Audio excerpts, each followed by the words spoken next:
105,000 yen. In good shape pa to. Oh, yan. Maganda yung gilid niya. Diyan nagkakatalo yan eh. Kaya tumataas ang presyo. Ayan. Yan. And no watermarks for here. Amazon to ha. 105,000. Swerte niya noon, Rico. Dun sa akin ha.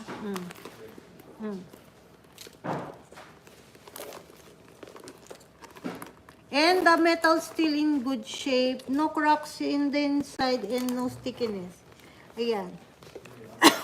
105,000 yan dito. Hindi kay Rico ko pinapakita. Baka magusto ni Rico. At ano niya sa kanyang mga kaibigan. Na yung presyo ko talaga mababa. Ayan, 105,000 yan for the Amazon ha. The other Amazon to ha.